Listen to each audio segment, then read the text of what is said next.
بسم اللہ الرحمن الرحیم۔ السلام علیکم ورحمۃ اللہ وبرکاتہ۔ آج میں آپ کے سامنے ذکر کروں گا غسل جنابت کا طریقہ۔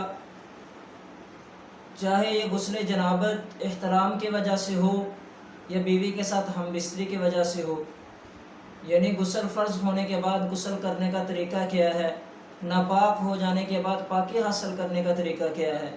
اب چاہے یہ ناپاکی احترام کی صورت میں ہوئی ہو خواب میں، یا بیوی کے ساتھ ہم بستری کی ہو اس کے بعد یہ غسل فرض ہوا ہو، تو مکمل تفصیل کے ساتھ انشاءاللہ میں آپ کے سامنے بیان کروں گا۔ تو جس شخص پہ غسل فرض ہوا ہے تو سب سے پہلے وہ اپنی شرمگاہ کو دھوئے، یعنی استنجا کرے، خواہ نجاست لگی ہو یا نہ لگی ہو، دونوں صورتوں میں استنجا کیا جائے گا۔ اب اس کے بعد دیکھیں گے کہ جسم کے کسی حصہ پر نجاست تو نہیں لگی، احتلام ہوا تھا یا ہم بستری کی تھی تو یہ جو مادہ تھا ناپاک یہ جسم کے کسی حصہ پر تو نہیں لگا، اگر لگا ہے تو جسم کے اس حصہ کو دھویا جائے گا۔ اس کے بعد اپنے ہاتھوں کو 3 دفعہ گھٹنوں تک دھوئے، اپنے ہاتھوں کو اچھی طرح 3 دفعہ گھٹنوں تک دھوئے۔ اب اس کے بعد وضو کیا جائے گا، جس طرح نماز کے لیے وضو کرتے ہیں اسی طرح وضو کرے گا۔ پھر وضو کے فرائض، غسل کے فرائض ادا کرے کہ اچھی طرح کلی کرے، غرغرہ کرے، پھر ناک کے نرم ہڈی تک پانی پہنچے۔ غسل کے 3 فرائض ہیں، پہلے وضو کیا جائے گا، وضو کے بعد پھر غرغرہ کرے، اس کے بعد ناک کے نرم ہڈی تک پانی پہنچے۔ اب بعض لوگ پانی لے کر اوپر کی جانب کھینچتے ہیں جو دماغ کی طرف چلا جاتا ہے، تو یہ نقصان دہ ہوتا ہے۔ تو دماغ کی طرف کھینچنا کوئی ضروری نہیں ہے، صرف نرم ہڈی تک پانی پہنچایا جائے۔ تو دوسرا فرض ہے نرم ہڈی تک پانی پہنچائے۔ اس کے بعد اب تیسرا فرض ہے سارے جسم پر پانی بہانا۔ تو جب آپ نے یہ 2 فرائض ادا کر لیے، اب فرض یہ ہے کہ ایک دفعہ سارے جسم پر پانی بہا لیا جائے، لیکن مسنون طریقہ اس میں یہ ہے کہ پہلے سر پر 3 دفعہ پانی بہایا جائے۔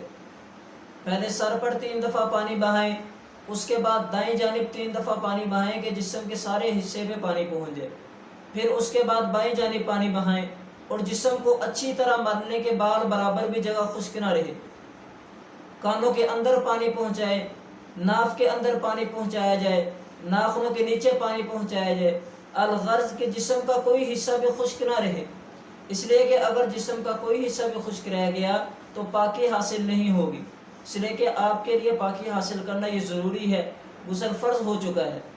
جب پاکی حاصل نہیں ہوگی تو اس کے بعد ادا کی جانے والی جو عبادت ہے وہ بھی ہماری ادا نہیں ہوگی، اس لیے کہ عبادت کے لیے نماز، حج، ان کے لیے طہارت شرط ہے۔ تو اس لیے پہلے فرائض ادا کیے جائیں گے، اس کے بعد مسنون طریقہ جو میں نے آپ کے سامنے ذکر کیا کہ سب سے پہلے استنجا کیا جائے، اس کے بعد نجاست لگی ہو نجاست دور کی جائے، پھر اس کے بعد 3 دفعہ ہاتھوں کو گھٹنوں تک دھویا جائے، پھر اس کے بعد وضو کر لیا جائے، پھر اس کے بعد 3 دفعہ سر پہ پانی بہائیں گے، پھر دائیں جانب 3 دفعہ، پھر بائیں جانب 3 دفعہ پانی بہائیں گے، تو یہ مسنون طریقے کے ساتھ ہمارا غسل ہو جائے گا۔ اور اگر کوئی چاہتا ہے کہ صرف فرائض ادا کرے تو وہ بھی صرف کولی کرے، ناک میں پانی ڈالے اور ایک دفعہ اچھی طرح سارے جسم پر پانی بہا لے کہ بار برابر بھی جگہ خشک نہ رہے، تو اس کا بھی غسل ہو جائے گا۔ ہاں البتہ سنت کا اس کو ثواب نہیں ملے گا، اس لیے کہ اس نے مسنون طریقے پر غسل نہیں کیا۔ اگر مسنون طریقے کو اپنائے گا تو سنت پر عمل کرنے کا اجر ملے گا۔ تو یہ مکمل طریقہ میں نے آپ کے سامنے ذکر کر دیا کہ بیوی کے ساتھ ہم بستری کرنے کے بعد یا اسی طرح احتلام ہو جانے کے بعد جب غسل فرض ہوتا ہے تو اس سے پاکی حاصل کرنے کا طریقہ کیا ہے۔ اللہ تعالی ہمیں عمل کی توفیق عطا فرمائے۔ وآخر دعوانا الحمدللہ۔